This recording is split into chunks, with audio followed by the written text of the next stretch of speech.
On va tout de suite retrouver Esther Lefebvre. Esther, vous êtes avec un drone un peu particulier, on l'appelle poétiquement le drone papillon. Et oui, c'est un drôle d'insecte, regardez-le, il ne pèse que 9 grammes, il mesure 30 cm d'envergure. Alors malheureusement, ce matin, on ne peut pas le faire voler. Malgré tout, racontez-nous, vous en êtes l'inventeur, Edwin von Rimbeck, comment il fonctionne? Quelle est la différence avec un drone classique à hélice? Écoutez, en réalité, nous, ce qu'on fait chez Bionic Bird, c'est qu'on essaye de s'inspirer de la nature pour ce qui est du vol. Et du coup, on a créé donc ce petit drone qui a la particularité, au lieu d'avoir une hélice, vient de voler en battant des ailes, tout simplement, comme un insecte ou comme un oiseau.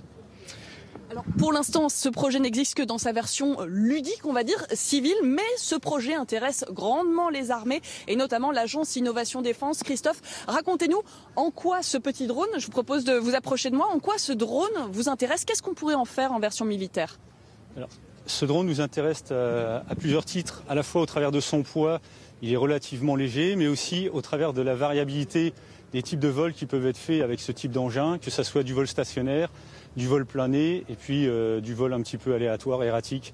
Ce qui peut être plus discret aussi dans le ciel qu'un drone classique, ça peut être intéressant pour vous? Exactement, on pense qu'il sera plus discret sur deux axes, à la fois au niveau du son, puisque le son n'est pas le même que lorsqu'on a des hélices, c'est plus un claquement d'ailes et donc ça change au niveau de son son lui-même, également sur la forme visuelle.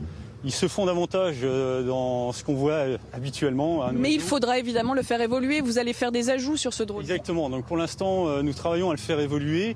Dans les évolutions, on envisage de le doter de caméras. Aujourd'hui, il n'est pas encore doté de caméras. Son poids va donc augmenter, sa taille également.